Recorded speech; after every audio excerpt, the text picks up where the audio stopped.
escrito por Moisés. Lo escribe allá en el desierto por el escritor Moisés, que en su origen significa que la agua fue sacado, o significa Moisés. En su origen, sacado las aguas. En el capítulo 12 del primer libro de Génesis, en el versículo 4, dice la palabra de nuestro Dios. Génesis capítulo 12, versículo 4, dice la Escritura: y se fue Abraham como Jehová le dijo. Lot fue con él. Dice la Biblia que era Abraham de edad de 75 años cuando Dios lo llama. Él sale de un lugar llamado Harán. ¿A dónde habitaba Abraham? Y después le cambié el nombre de Abraham en Harán. Ahí se encontraba. Abraham era un hombre bien centrado, bien trabajador. Trabajaban en sus tierras, tenían sus ganados, tenían mayordomos. O sea, Abraham era un hombre bendecido. Pero para tocar este tema, yo quiero explicar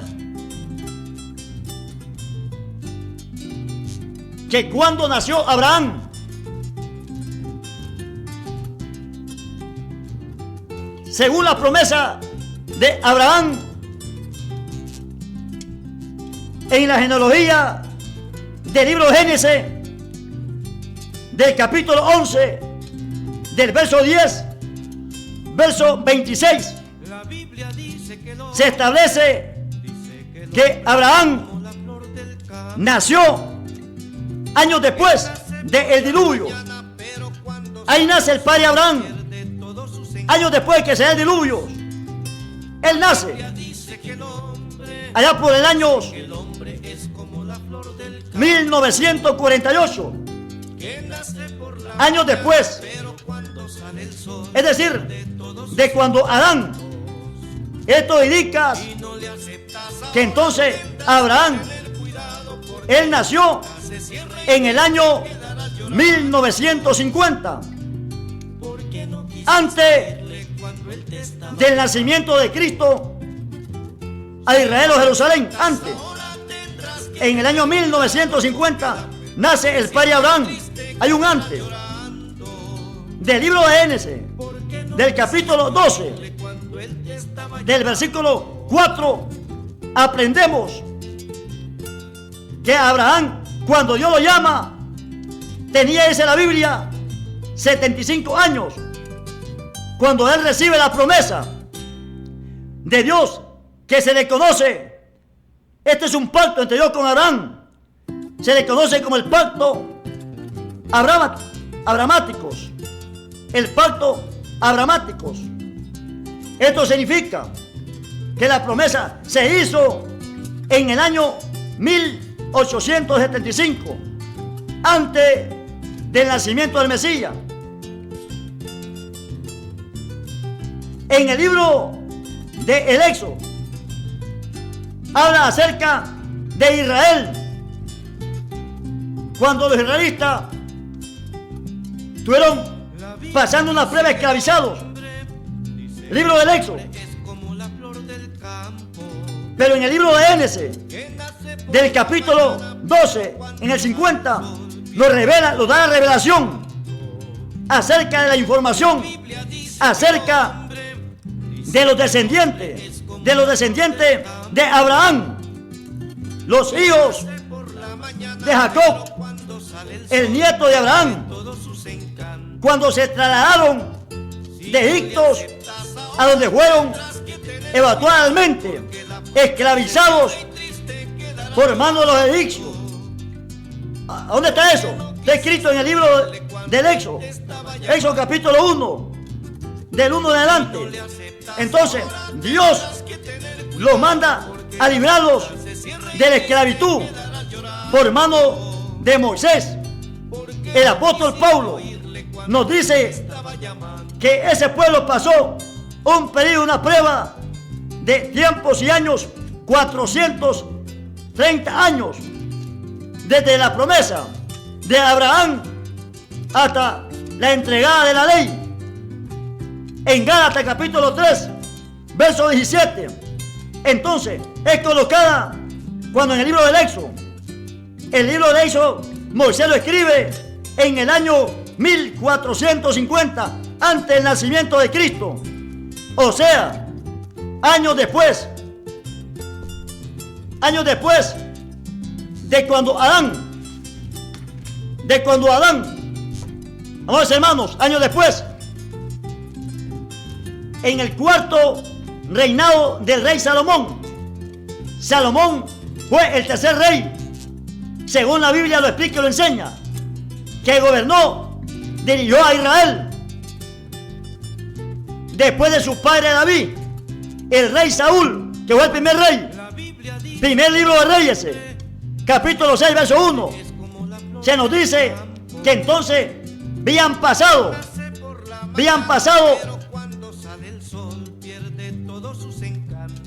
480 años del libro del Éxodo hasta el cuarto año del reinado de Salomón, cuando éste comenzó a construir el templo. Esto nos permite, lo calcula, lo enseña, que hay una fecha establecida. Después de Adán, podemos poner fecha en el cuarto año de Salomón, en su registro histórico bíblico.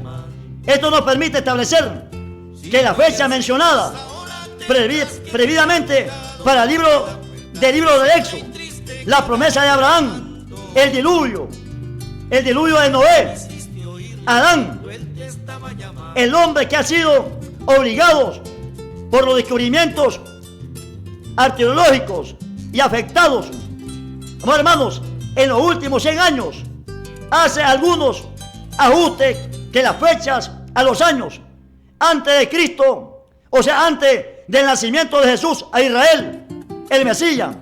La historia calcula a estos de que se debe algunas diferencias. Hay una diferencia en que se halla en varios de los sistemas de las fechas.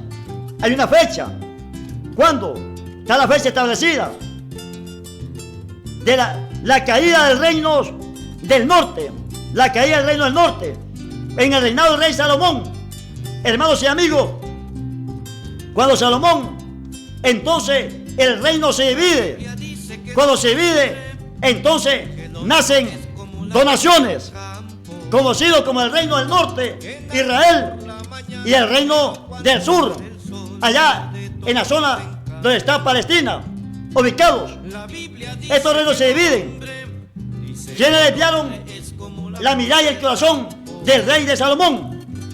Las concubinas, las mujeres, lo desviaron de la comunicación del establecido por su Dios, que lo puso como rey sobre Israel.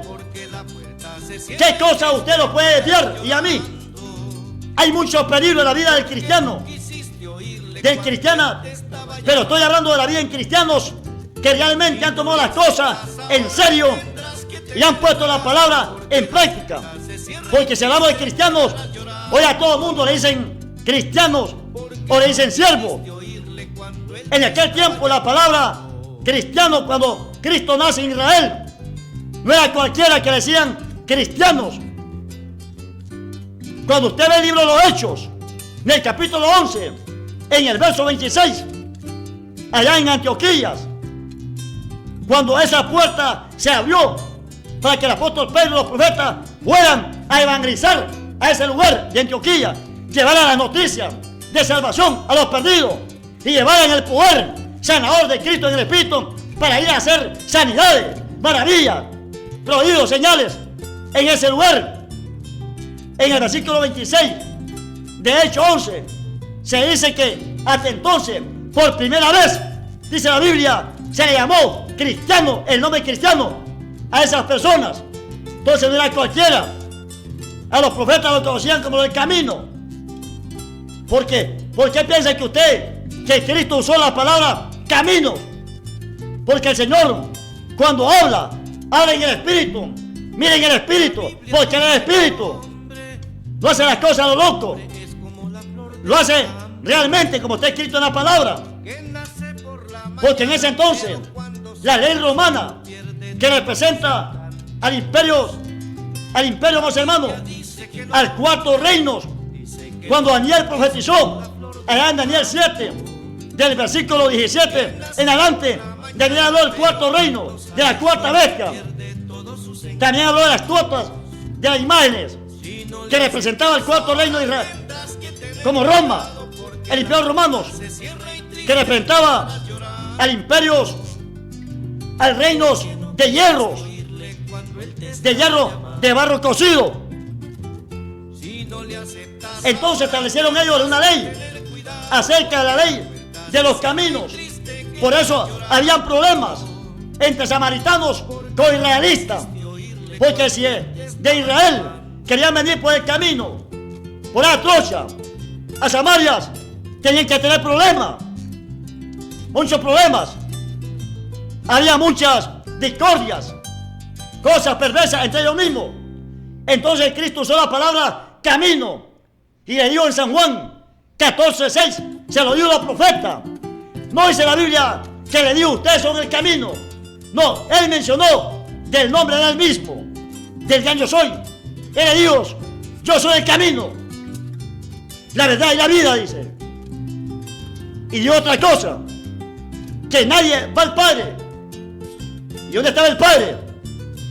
El Padre, Dios Padre, Dios Padre, al no ser por Cristo Jesús. Ninguna religión puede conducir al pecador a instruirlo acerca del reino de los cielos. No hay secta que conduzca al pecador, al hombre y a la mujer en el mundo, al camino correcto, porque todos los caminos en el mundo son incorrectos. Los caminos en el mundo son engañosos, son falsos. No hay verdad, no hay seguridad. Satanás usa los caminos del alcohol, de la droga, de la parranda. Usa los caminos del vicio para distraerte, sea quien sea joven, adolescente, o sea anciano, o sea anciana. Él usa sus métodos en el mundo para distraerte, para que tú no conozcas que hay una solución para tu vida, para que tú no conozcas como pecador por naturaleza que hay un Dios encarnado llamado el Cristo, el Verbo, que tiene la solución, el plan de salvación para ti y para tu familia. Satanás usa el camino del vicio para apartarte, para desviarte, para que tú te pierdas, porque él no se quiere solo al lado de juegos. Él hace todo para atraparte, para confundirte. La Biblia dice en Juan 10:10 que el ladrón no viene si no es para matar, destruir. Él a eso vino.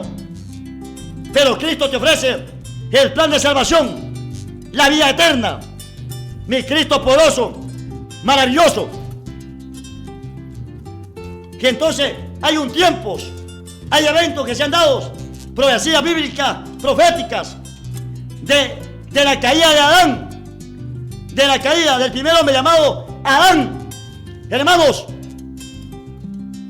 a Malaquías, que es el último libro del profeta Malaquías, que escribes en el Antiguo Testamento, en el Antiguo Pacto. Hay un periodo de 4000 años.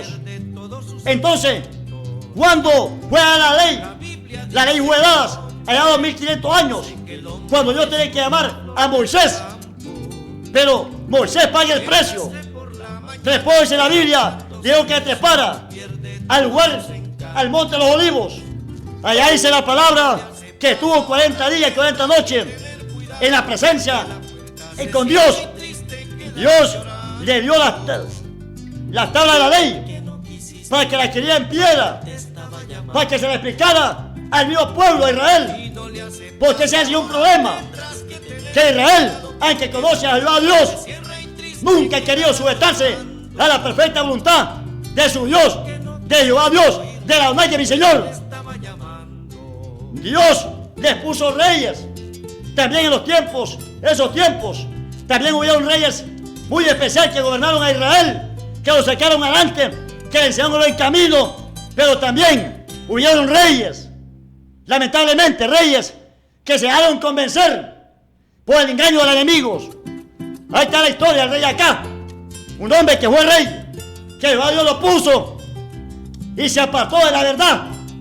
Cuando el hombre se aparta de la verdad, cuando el pastor se aparta de la verdad, cuando el evangelista, el misionero, el cantante se aparta de la verdad, se le mete lo que se llama apostasía. Se le mete la apostasía porque niega la verdad, habla con la verdad, pero solo él sabe que anda desviado de la verdad. Desvió al pueblo, metió al pueblo a orar a los ídolos, a la idolatría. Y ese es el pecado más terrible que enoja a Dios en la tierra. Que alguien adore no al Dios verdadero, no al Dios conocido. A Dios le enoja, lo provoca.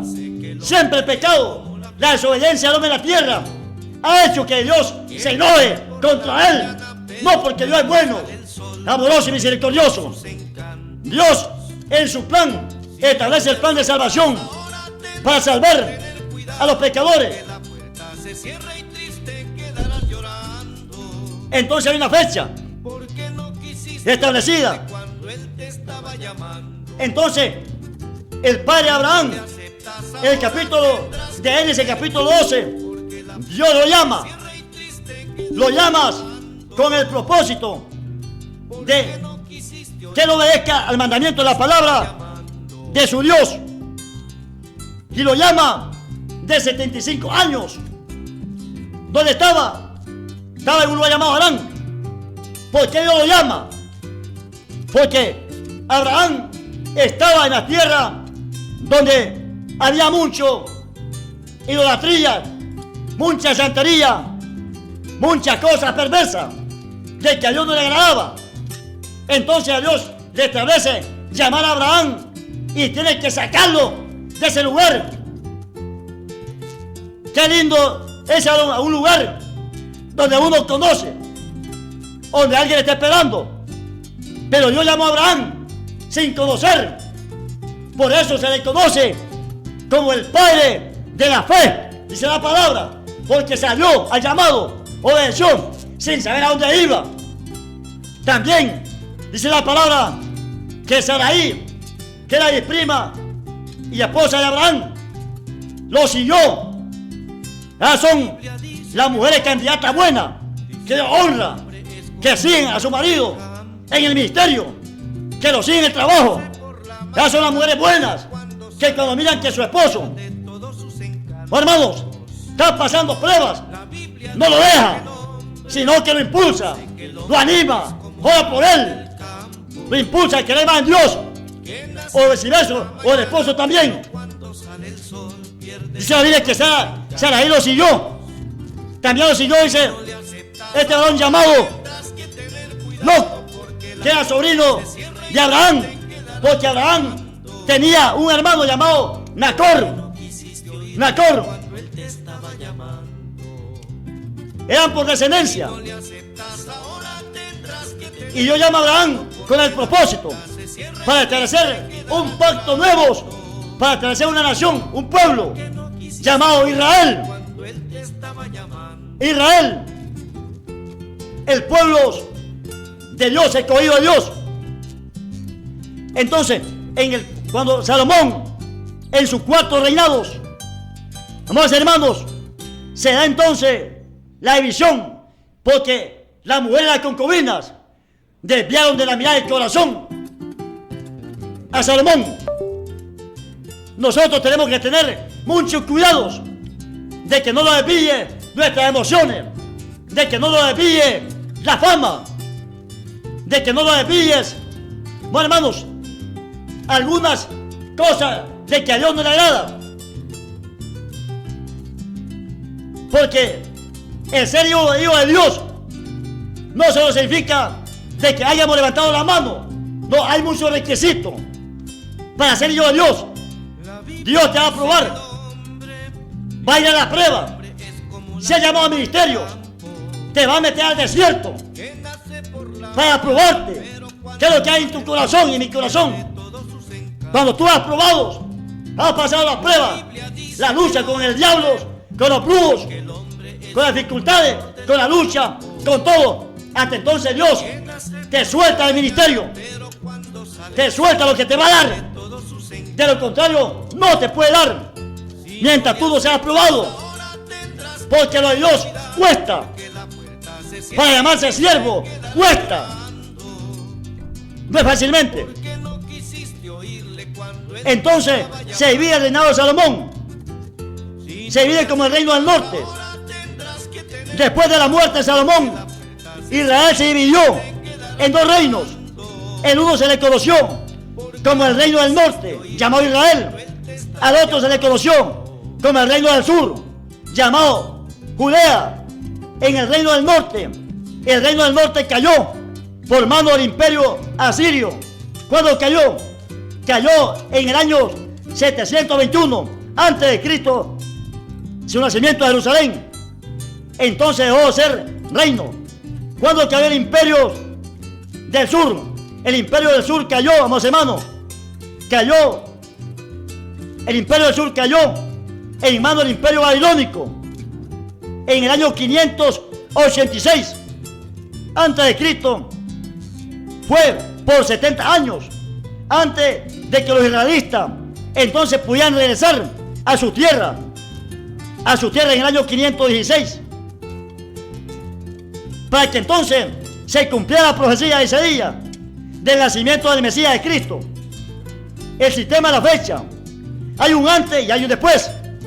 Fue desarrollado hasta en el siglo VI, después de las venidas del Señor, amados hermanos, para tener como referencia su nacimiento y en toda la fecha, cuando la iglesia se estableció en el sistema, que lo hizo entendimientos en la época en que vivía entonces el rey Herodes, quien menciona en la Biblia como la persona que estaba en el poder en eso entonces, cuando nació Jesús. Lucas capítulo 1, verso 5. Más tarde se descubrió de que se había cometido un tremendo error entre el año 1 y el año 2 años. Y el problema que fue que el sistema de los calendarios, por eso se da el sistema de los calendarios. El calendario hebreo nace ya por el año, en el mes de septiembre. Va más avanzados que de nosotros. Va avanzados. Él tiene 360 días. Y el calendario que tenemos nosotros, hermanos, se da en el mes del primer año de enero. Y se establece que tiene 365 días al año. ¿Todo cómo se ve eso? Entonces, para que Cristo se diera la promesa y naciera entonces, bueno, hermanos, en el primer siglo, para que se cumpliera lo que Isaías profetizó del nacimiento de Cristo. Recuerden que cuando el rey Herodes, que gobernaba, mandaba a todas las zonas, bueno, hermanos, entonces se dio el nombre marcado de la palabra Palestina e Israel, como primeramente se le llamó a esa tierra 1000 años antes de la era común. Se estableció allí el reino de Israel. En ese lugar de Palestina se estableció 1000 años antes de la era común. Se estableció el reino de Israel. Ese reino que gobernó el famoso rey David y su hijo Salomón.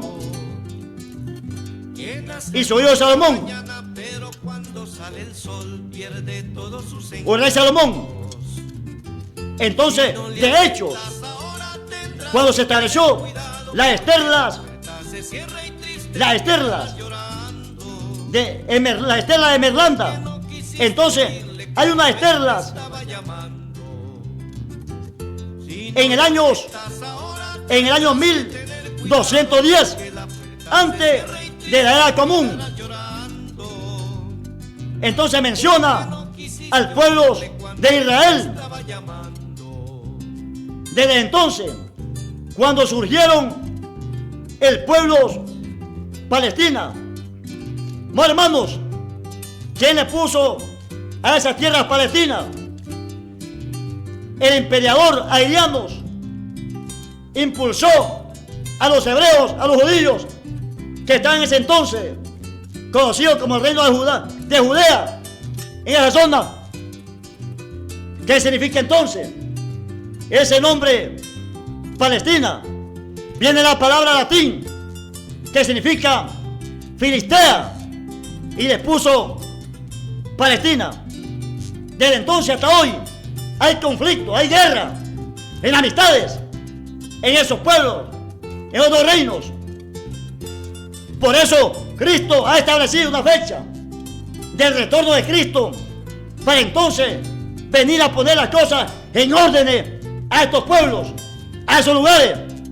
Pero recuerde que en el año 586, bueno, hermanos, aquel templo fue arribado por los babilónicos. En el año 70, también el otro templo, el emperador Tito lo arriba, lo daña. El rey Ciro permite que construyan el templo, da la orden que construyan el templo. Todo está cumplido, todo está establecido a la letra de la profecía bíblica, historia bíblica, principio bíblico de la palabra de Dios.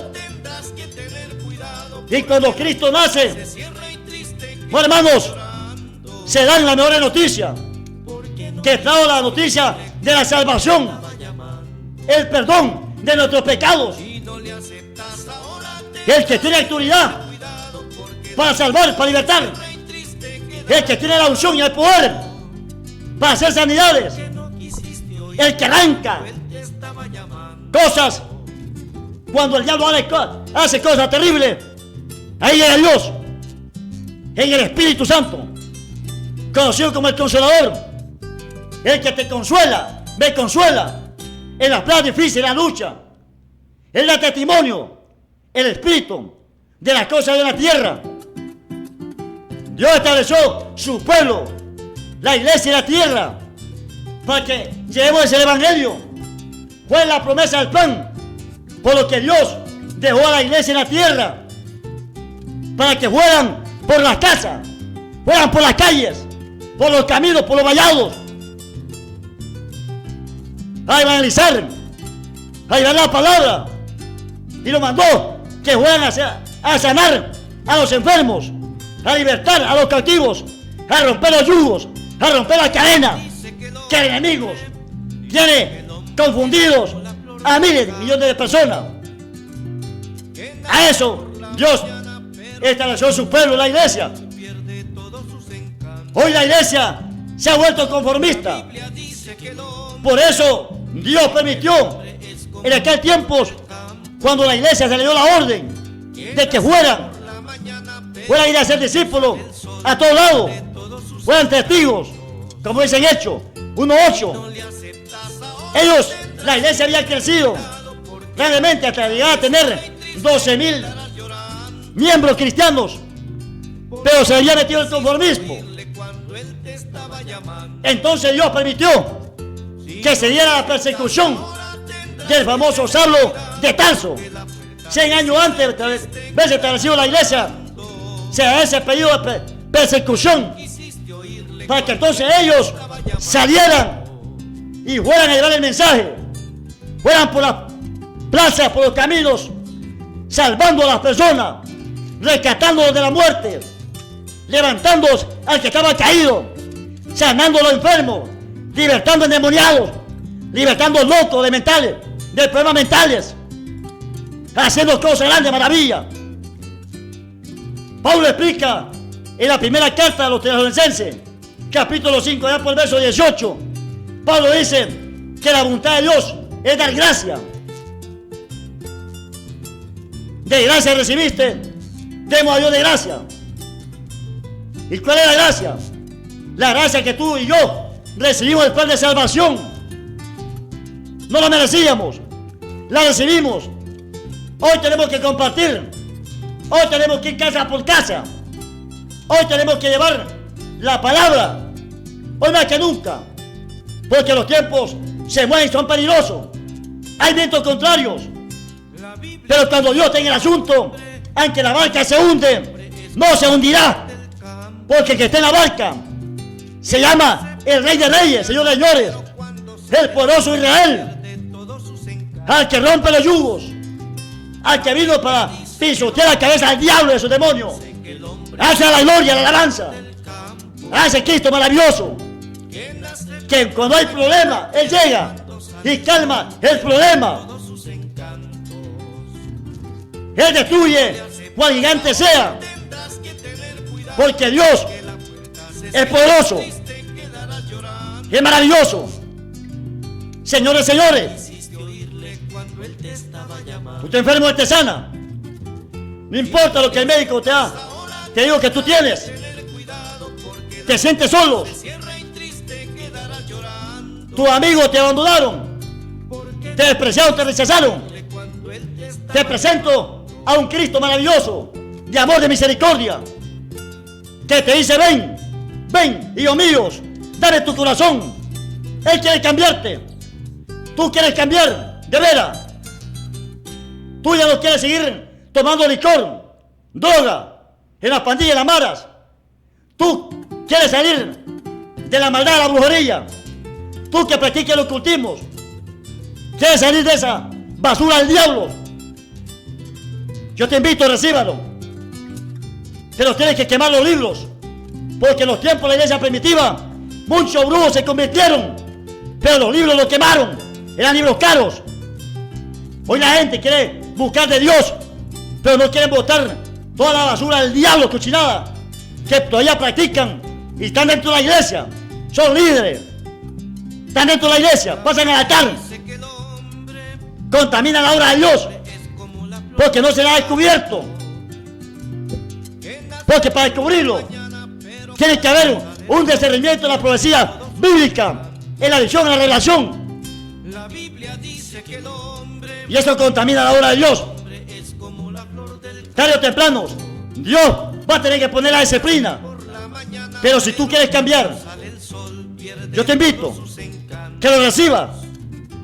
Tienes que despojarte de tus amiguitos, de tus amistades, porque el que te ofrece el alcohol, el vicio, el que te ofrece llevarte a la fiesta, a donde está la maldad, ese es nuestro amigo, nuestra amiga.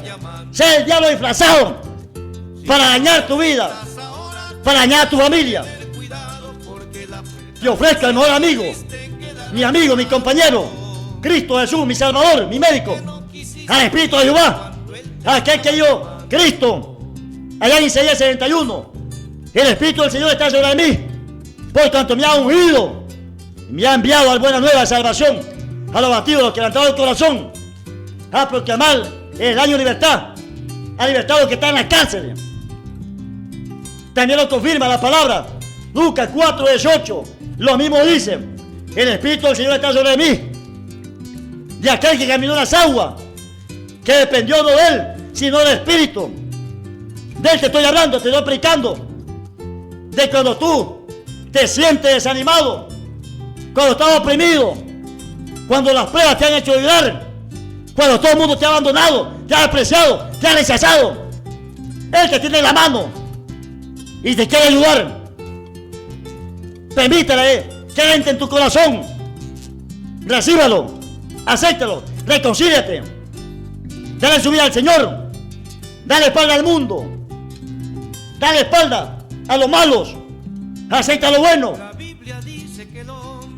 Porque Dios dice en su palabra, en Hebreos 9:27, que está establecido para que los hombres mueran una sola vez después de todo el juicio.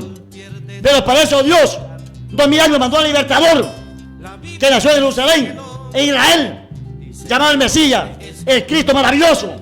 Lo envió como libertador para libertar al hombre de la esclavitud del pecado, para sacarlos de la vida del mundo, del pozo de la desesperación. Solo Dios puede levantar a ese hombre de esa cuneta. Solo Dios puede sacar a la muchacha de estaba hundida en el pecado. Si está metido en el satanismo, ya ahí te saca, mi Dios. Y la sangre de Cristo quebranta todo pacto del diablo. Porque la sangre de Cristo tiene poder para cambiar, para libertar. Él tiene el control de nuestra vida. Padre, en el nombre de Jesús, Dios amado y maravilloso, sana a aquellos enfermos que están creyendo por la fe en la palabra, que para usted no hay nada imposible. Donde me escuchan, aquí o en los países, desaparezca el Espíritu de Dios, lo que no te agrada en los cuerpos de la iglesia. Quema la enfermedad del diablo ahora, suéltala ahora, recibe el fuego de Dios, suéltate, desátate, libérate en esta tarde.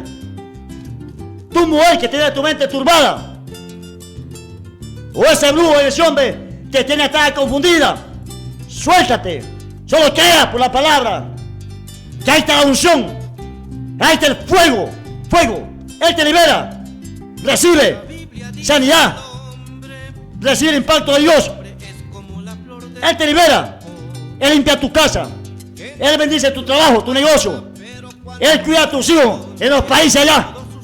Dale la gloria a Él, exáltalo, alábale, el Espíritu es verdad, porque la palabra está llegando a tener mis labios. Que Dios les guarde, Dios les bendiga a todos por medio de este programa Radial Tiempos Proféticos, quien estuvo con ustedes, director de este programa Radial Tiempos Proféticos, su hermano y amigos muy conocido como José Ramón Merlos, aquí en este país de Nicaragua y en diferentes lugares. Ahí estamos al frente de levantar una obra nueva, Pentecostal de Vida y Esperanza. Hay que darle mensaje a las casas. Ya es tiempo, iglesia. Pastor, salga de la iglesia. Váyase a la casa. Vaya a ver el evangelio de los parques. Vaya a buscar a los enfermos en los hospitales. Vaya a meterse a esos barrios. Lleve su gente. Esa gente que brinca mucho. Vaya a ponerlos allí. Porque ahí lo voy a usar. Yo venía a este hermano Yarito. Va a ser hasta la próxima semana, si así Dios lo permite. Buenas tardes. Ok, Dios me les bendiga a todos.